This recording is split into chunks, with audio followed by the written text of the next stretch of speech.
All right, so having said that, let's get into our practice. I'm going to start, as we often do, with a half butterfly. So the right leg is straight, left foot to the inside of the thigh. Feel free to support the knee, the forearms, or the forehead with a block or support if you have it. You'll notice my foot's kind of off at an angle. You don't need to flex or point that foot in any particular direction, but you can if you want to. Okay, so there's nothing wrong with doing that. It's just more work. But if it feels better, then that's fine. I don't recommend this because even though it might feel really good, pulling yourself down, it can result in injury over time. You can pull the foot back, but it's hard to do that without being tempted to pull yourself into the pose. So if you can, just let your hands relax. I'll even turn my palms up, so I'm just not tempted to go there. Now we want to check 3 boxes in our own mind when we're doing a pose. First is this is within the range of what I feel is safe for my body. Second is I feel a stretch here in the back of the thigh in this posture. And then the third is, will I be able to hold this for 3 minutes? Will I be able to stay and not be coming in and out of it, because it's so uncomfortable? That's where using support can really be helpful, okay? So maybe I don't go as deep, but I'm able to hold it. And to be very clear, holding it is more important than how far down you go or how deep you go in this style of yoga. Okay, so if you're debating between the two, okay, I can go further, but I'm not going to be able to stay there for very long, versus, okay, I'm going to use some support. It's not as intense, but I'll be able to stay here for the full amount of time, then that's what you want to do.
Okay, we're coming up and we're switching sides.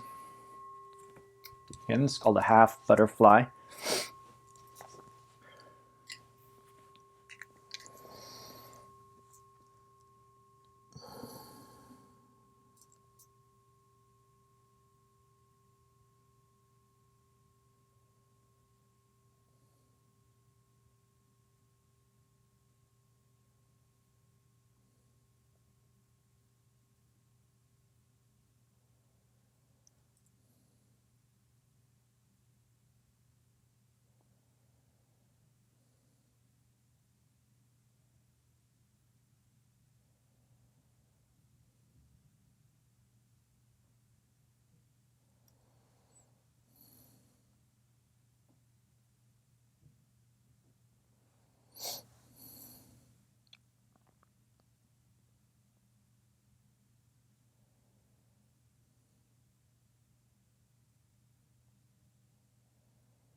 Okay, let's come on up. And now we'll do both legs straight. And we shift from an emphasis, you can go ahead and come into it, an emphasis on the stretching of the legs, like I don't feel that at all now. And that's because, you know, both legs are now resisting the stretch.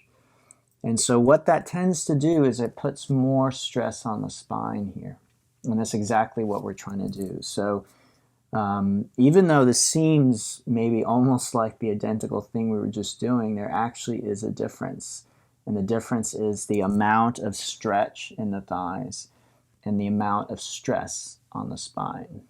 Okay, so we are just, it's still very gentle, but it is slightly more. It tends to be slightly more, and it's symmetrical now. So the spine is being stretched right up the center, okay? So same idea, I don't need to flex my feet, I don't need to grab, I don't need to keep my spine straight. In fact, if you try keeping your spine straight here, you will not get the benefit of decompressing your spine. Of course, if you have a spinal injury, you may need to do that, but then you're kind of missing the point, you're missing the benefit anyway.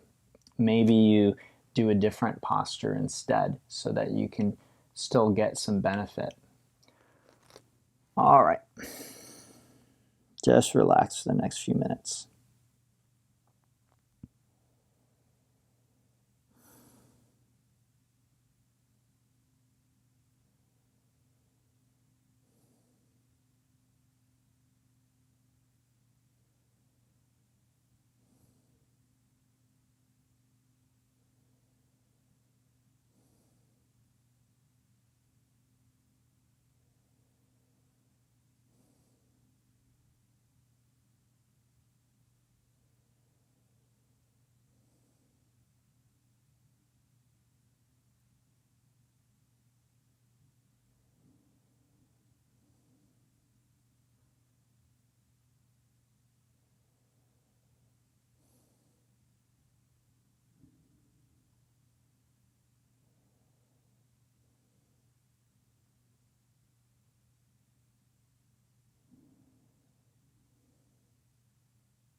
Okay, so we will rebound, we'll come up and then back onto our back. And we just rest and relax for a few moments in stillness.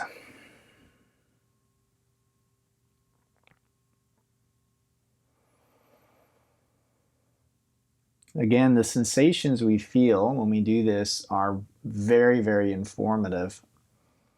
You might say the most healthy would be, I just don't feel anything. That would likely mean that your spine was in really, really good health. As some of you know, I hurt my back recently, and so as I come out, I definitely feel that in my back. And again, that's information. It's valuable for me. It tells me that my back is not completely healed yet, and that I need to keep with the therapeutic processes that I've been doing to try and heal my back. If I don't do that, it's likely my back will not heal completely, and I will just, continue living with a slight discomfort or pain when I do certain movements. My experience, at least so far, has been that every time I've hurt myself like that, I've been able to heal that part of my body. But it requires me to be proactive. It usually requires a combination of me doing work on my own and then also working with specialists like chiropractors or acupuncturists or a physical therapist. So we can heal, but very often it requires, again, sort of a concerted effort. And I recommend that you do that. Don't take your injuries lying down. Don't assume that you can't heal from something just because it hasn't healed. Unless you've put in the work to heal yourself, then you can't really say, oh, well, this injury is just there and it will never go away. Okay? All right, let's bring our legs in. Give them a little shake out. And unfortunately, I have nothing against Western medicine or doctors, but unfortunately, where we are, oftentimes going to your general practitioner is not the answer. That's not going to help you very much. And in terms of working with a chiropractor or a physical therapist or a yoga therapist or an acupuncturist, there are good ones and there are bad ones. Same with doctors. The same with yoga teachers. So it's not a one and done thing. It's not a matter of, oh, I went and saw a chiropractor and it didn't help, so that's not the answer. Maybe you didn't see the right chiropractor. So developing a relationship, this is your team. This is your maintenance team for your body. Go out, find people who can help you heal, and stick with them for your life. They're going to be very helpful and useful. Again, I'm just sharing my experience. All right, let's hinge up. So hands on your hips, extend the legs, lift the head and neck, take a deep breath, exhale, lower the legs. And just before you touch, pop the legs up and let that pull you up to seated. Okay. All right, this next one might be a little more challenging. This is the lateral dragonfly. So you might want to turn to face the long side of your mat like I'm doing. We take the legs wide. We want to be sure we're being pulled forward and not back. So if you need to sit on something, bend your knees. Otherwise, we'll fold over the left leg. We're going to reach down and just hold ourselves in position. So again, I'm not actively pulling down. I'm just holding myself here. We want to see if we feel a stretch here, right waist and ribs. If you do, you just stay there. If you don't, you begin to roll or stack right shoulder above the left, okay? Feel free to use a strap. So if you have maybe a long leg and shorter arms or a shorter torso or less flexible, it might be helpful to use a strap over the foot instead.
All right, let's go ahead and make our way over to the other side. Same thing.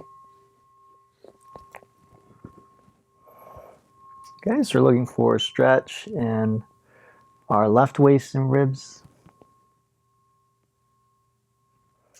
So again, I want to be clear, I don't have anything against Western medicine or Western doctors. It's just sort of where we are with modern medicine at this moment. The tools that modern medicine have or emphasize are of limited help with things like body aches and pains in certain parts of your body. And a lot of that is just due to the main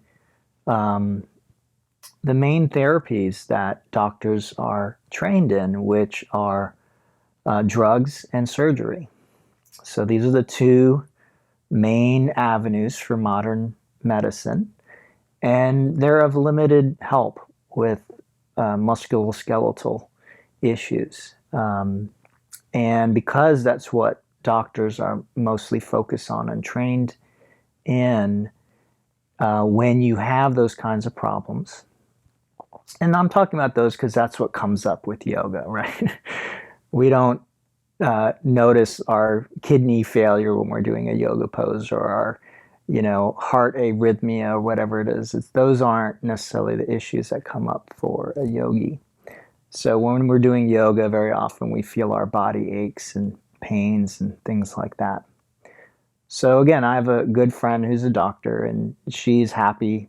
She's a surgeon, and she's happy to say that Western medicine really has very little to offer in terms of musculoskeletal things. And then this is in stark contrast to what is generally called alternative medicine. Alternative medicine, like yoga, but also like acupuncture, chiropractic care, all of these things, they offer a lot of options for dealing with musculoskeletal pain, things like that. And do they all work for all problems? No. And you may have to search around. Again, you may have to search around for a good practitioner of a certain modality. And then on top of that, the modality. So sometimes when I have an issue, I'll think my chiropractor will be able to help. Again, she's an excellent practitioner, but I'll go to her and it might help a little, or it might not help much at all. And then I might try my acupuncturist or a massage therapist, or I might try something on my own. Here, I do, again, a lot of therapy on my own here at home. And I absolutely think that's key. That's essential to being able to heal. All right, let's go ahead and come up out of that. And then we'll transition to a tabletop position next. So hands and knees. And we take those knees wide. Okay, so right here. Your heels could be together or apart. Feet can flex or point. You can stand your hands or come down to your elbows. So again, this is a little bit of a, I don't know, we could call it proactive. We can call it personal responsibility. Not expecting somebody else to be able to heal us, not giving over the responsibility for our health to somebody else. So I think this is an attitude that many modern people have. And again, I'm not trying to criticize anybody. If this is your attitude, many of us have that. We're, I think, encouraged to have that attitude, that I just do whatever I want to do, and then when something goes wrong, I go to my doctor and she gives me a magic pill or a magic surgery and the problem goes away, right? I think we're kind of encouraged to be that way by, a lot of things in our culture. And there's less of this idea of I need to really take care of my health And if something goes wrong, it's not my doctor's responsibility to fix me. My doctor can maybe help, but I'm going to have to take personal responsibility to heal. And I'm going to have to put in the time and the effort to heal. And the interesting thing for me as I get into my late 40s is the older I get, the more time and energy I need to spend on keeping things functioning properly. So if I want to say, well, I'm too busy to do that, well, then things are probably not going to function very well. I'm probably going to be in a lot of pain or a decent amount of pain.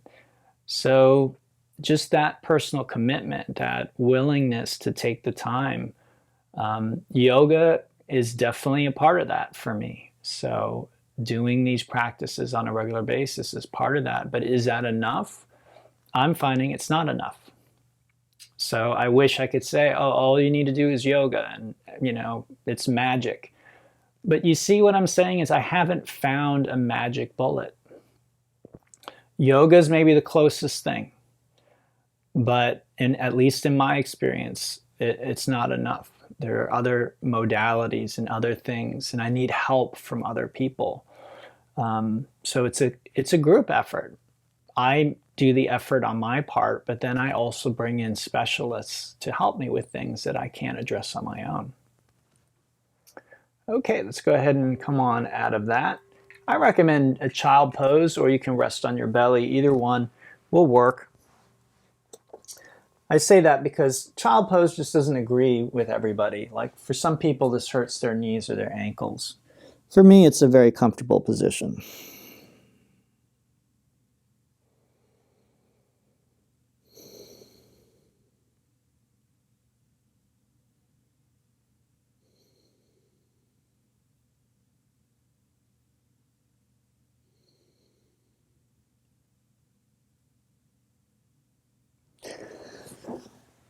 When I say it's comfortable, it's so comfortable I've actually fallen asleep in child pose before.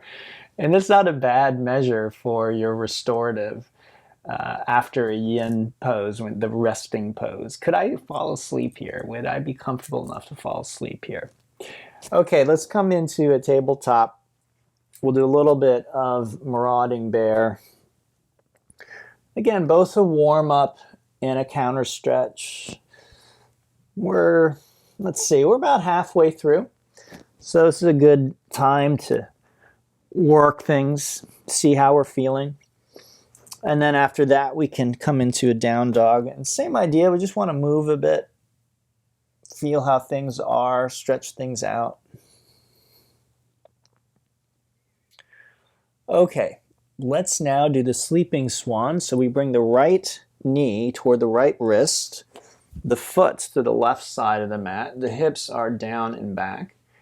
And you could stay up if you'd like, but most people prefer to come down onto their forearms. Okay.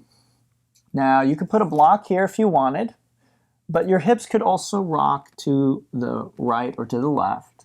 We want to feel it here on the outside of the hip. We want the knee and the ankle to be free of pain. You could pull that right foot up closer to the front edge of your mat, but most people will have the foot closer to their left hip.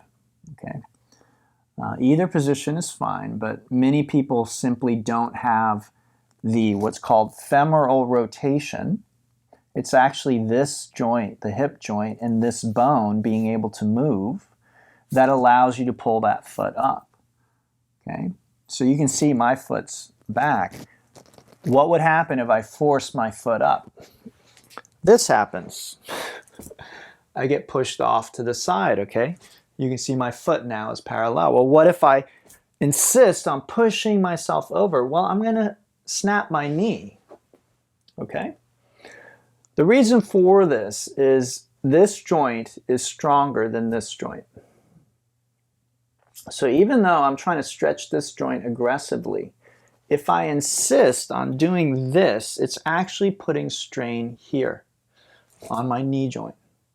And my knee joint is one of the weak links in the chain as far as the way the human body is designed. So as a general rule of thumb, not just in yoga, in any type of exercise, you don't want to ask your knee to do the lion's share of stress in something. It's not a good idea. So like this, we are trying to minimize the stress on the knee here.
All right, let's switch sides. This is a sleeping swan.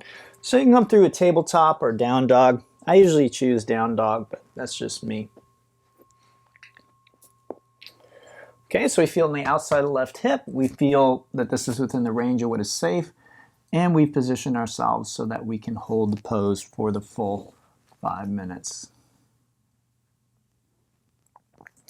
So returning to what I was speaking about earlier about healing and healthcare, what we call healthcare, taking care of your health, right? I don't want it to sound negative. Again, as I've gotten older, I've found I've had to put more time and energy into healing myself. When I was younger, I could hurt myself, and it from a yogic perspective, the way to say it is I had so much life force energy, what the yogis called prana, what the Taoists called chi. So when you're young, you're just like exploding with life force energy. Sure, if you really do a number on yourself, you may not heal completely. But generally, what you find is if you hurt yourself, you heal. And you also hurt yourself by doing things.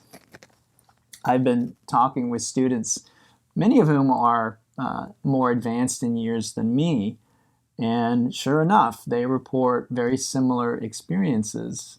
That as you get older, you get out of bed one day and something just hurts. And you don't remember doing anything. You didn't fall while skiing, or you weren't cliff jumping or doing anything fancy. You just get out of bed one day and something starts hurting. And it might hurt a lot. I'm not talking about some little ache or pain. Like you might get out of bed and your back has a shooting pain that debilitates you for a few days. All right? So again, I don't want this to sound negative like, oh, getting old sucks. I don't see it that way. I actually think this is an opportunity for us to learn more about our bodies. When we're young, we very often just kind of abuse our body. Because we have all of that life force energy, we can kind of just ignore our body and just do whatever we want. We don't think about it. We don't appreciate it. We don't respect it. As I get older, I'm getting more and more respect and understanding my body better. I kind of am gaining an intimacy with my body that I didn't have when I was younger. And so I actually see it as a good thing, a beautiful thing. And I think it's a natural thing that we're encouraged to do. I think this is maybe why in some older or more ancient cultures, older people were revered. They were seen to have wisdom, and they were seen to have knowledge. In our culture, very often that isn't the case. Very often, an elderly person, they're just old. And, again, I think that this can be because in our culture, we aren't encouraged to take this journey. So many elderly people might feel that way, actually. They might feel like, oh, I'm just getting old and everything's breaking down. But I actually think that that's an opportunity. It's an invitation to move into this experience deeper. I hope that makes sense. All right, let's go ahead and come on out of this. And we'll come forward onto the belly, prop ourselves up on the elbows. That's called a sphinx. We're looking for a little bit of compression back here, okay? Your arms can be straight or bent. Your head can be held up, drop forward or drop back. Your legs can be together or apart, all right? Just a little bit of compression in the back is what we're looking for. So, to summarize that point, I think it's an invitation to gain in wisdom. I think the body has a lot to teach us. And again, I think when we're young, very often, it's not that way for everybody. Some people have health issues from a very young age, and they can begin to learn some of these lessons very early in life. Sometimes when you meet people who have debilitating injuries or illnesses, they have wisdom. They've learned some things about life that, you know, some 20-something-year-old who has perfect health hasn't learned. That 20-something, I know because I was one, very often thinks they're invincible. And they think that they think they've figured everything out about life. And that they're just going to take life by the horns and they're going to get everything they want from it. And maybe that's true for some people. But I know it certainly wasn't true for this 20-year-old. Life had a lot to teach me. A lot of disappointments, a lot of learning about our own limitations. And again, I don't see that as a bad thing. I'm not complaining. It's a beautiful thing, I think, to gain in wisdom and to kind of put the ego in its place, for lack of a better way of putting it. I don't necessarily talk a ton about the ego in this class, but it is a big part of my teaching, actually. And from the yogic perspective, the ego basically is the source of our suffering. So while many of us like and seek to pump up our egos, and you could say there's a kind of a high that comes with that. From the yogic perspective, we're actually paying a very high price, because without realizing it, we're actually increasing our own suffering, at least over the long term. So, you know, things like people complimenting us, very often those things go straight to our ego. Getting what we want, very often it increases our ego. All right, let's come on down. Nice and easy. Take your time.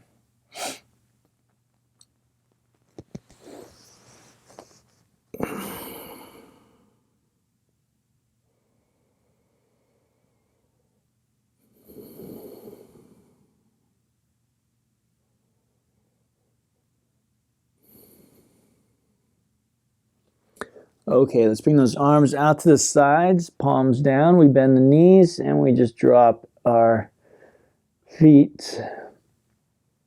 Have our feet in the air, drop them side to side. Just let your hips rock.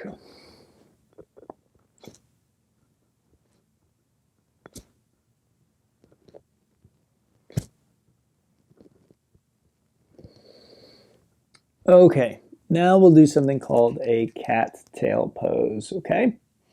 So I'll turn actually just so I can continue facing the camera. You don't need to turn, but I'm going to turn, okay?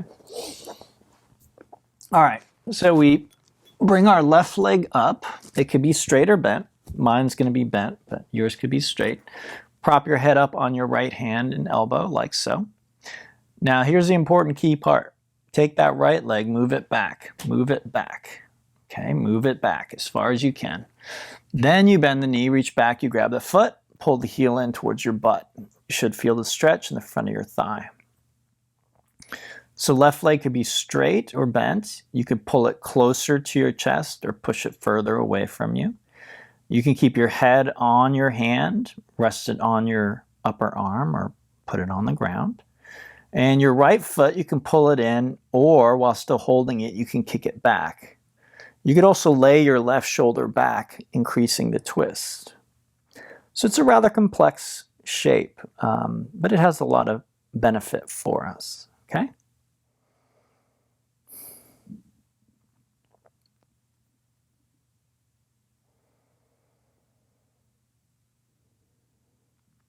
So returning to what I was speaking about earlier,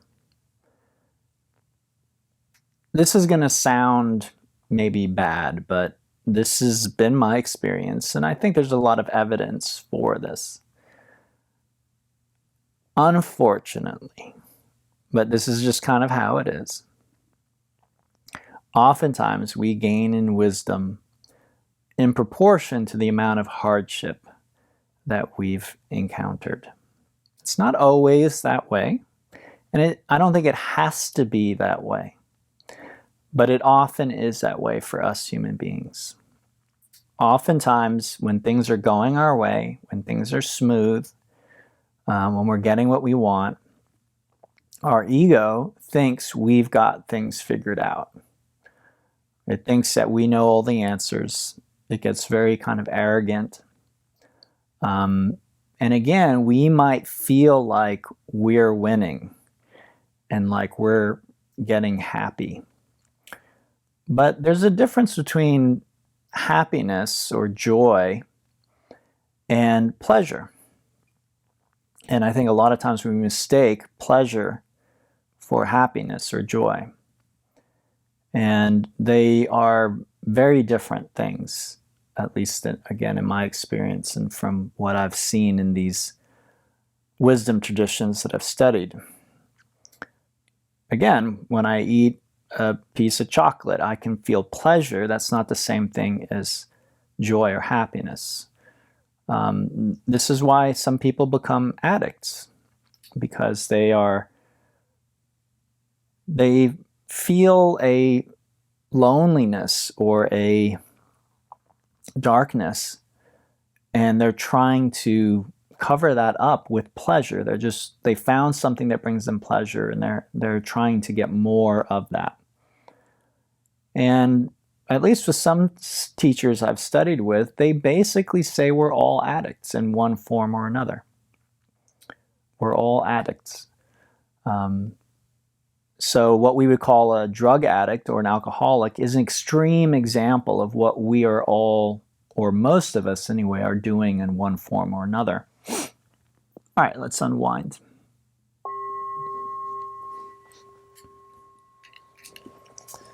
I'll again turn, you don't need to. This is cattail side 2.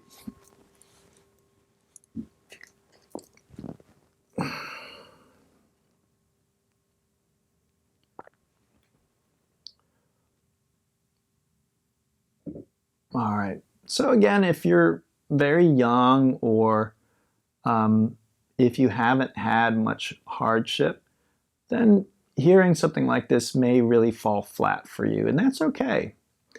I by no means take the attitude that we're supposed to be spiritual or we're supposed to be wise or anything like that. I do think, though, that there is a correlation between these things and happiness and joy. So if it sounds like, again, like, wow, getting old sucks, and your body just starts falling apart and there's nothing to be gained from that, that's what I'm saying, is that's not my experience. If you take an egoic and materialistic point of view, then yes. If you're just looking at things on the surface, then yes, it just sucks. But again, my job, my vocation, and my passion is actually in spirituality. And when we look at it from a spiritual point of view, the things we encounter with our body as we age, again, is a doorway to wisdom. That's been my experience so far. Okay, so this is the case with many things.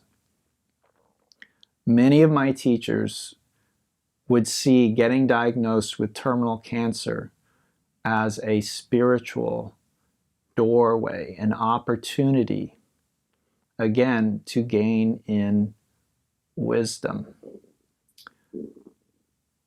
It's hard to explain how that works or to understand that unless you've been through things like that in your life. And I have. I haven't been diagnosed with terminal cancer, but I've had events in my life that to me were on par with something like that. Things where I thought, okay, my life is over. Like, how could this happen? This is unacceptable. I have been down in ways that I never imagined I would. Again, when I was young and I had all that energy and I thought, you know, I'm invincible. I'm going to get what I want. I've got it figured out. And that humbling that happened, again, is some of the best things that ever happened to me in life. And again, I know that's hard to understand unless you've had it happen to you. You know, think of like the worst thing that could happen. And sometimes when that happens, you find that it actually is the best thing that could have ever happened to you. Because it breaks you out of your limited view.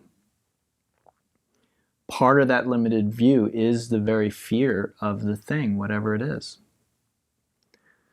All right, let's go ahead and come on out of that.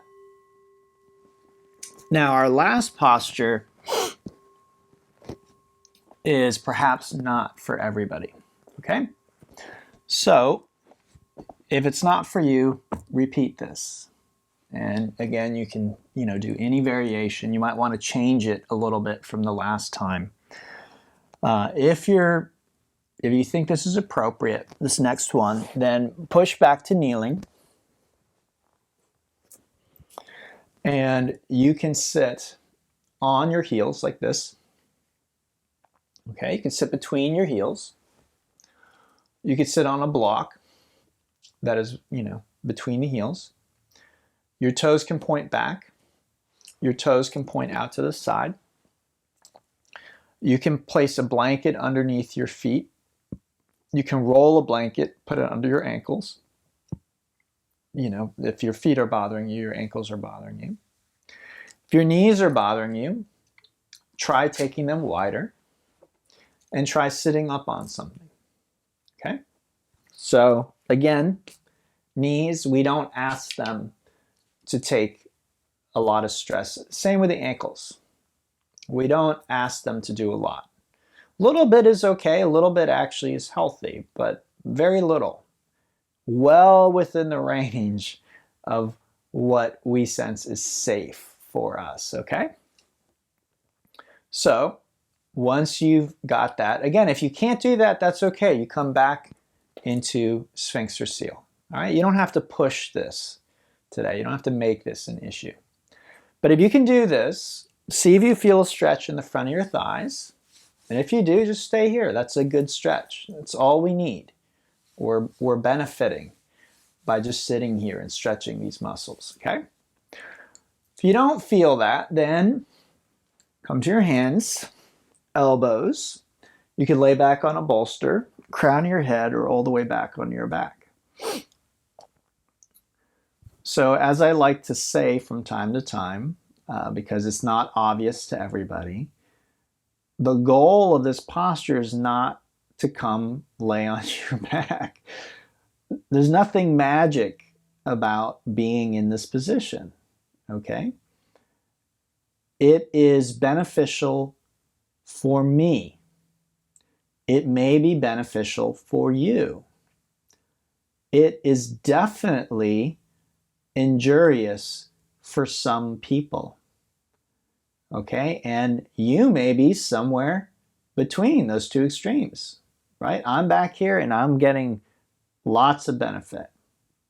Other people, if you saw them like this, it would mean they had broken both of their knees and ankles if you saw them in this position. I'm not even kidding. It would mean that they had, in order for them to get into this position, they would literally have to like break their bones in order to get in this position, okay?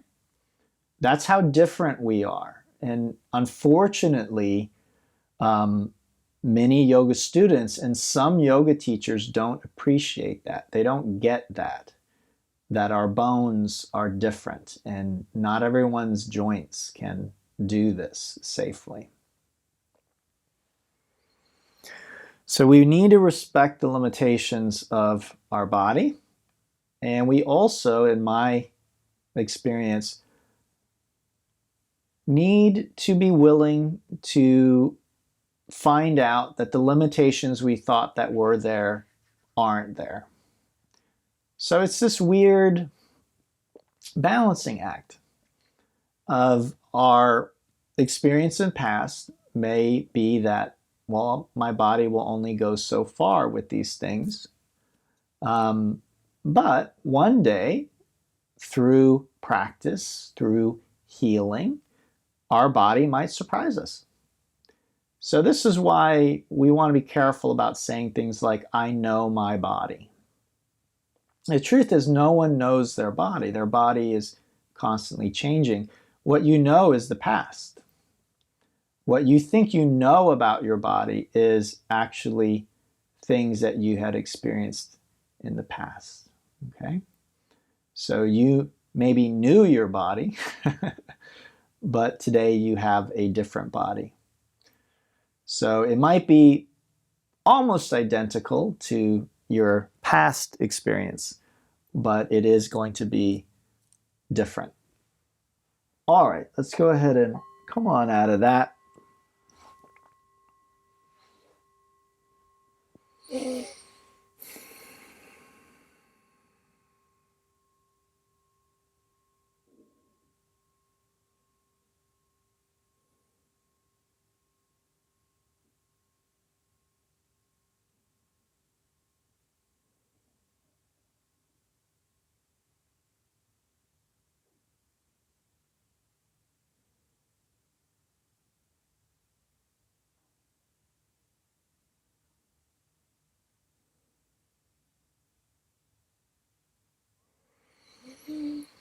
Bring the legs in, give them a nice squeeze.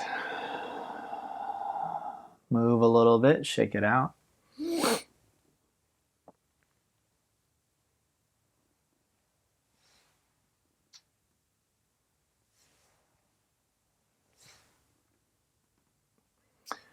And then when you're done, unwind onto your back. Set a timer on your phone for 6 minutes. And see if you can just allow your body to be still for the next 6 minutes.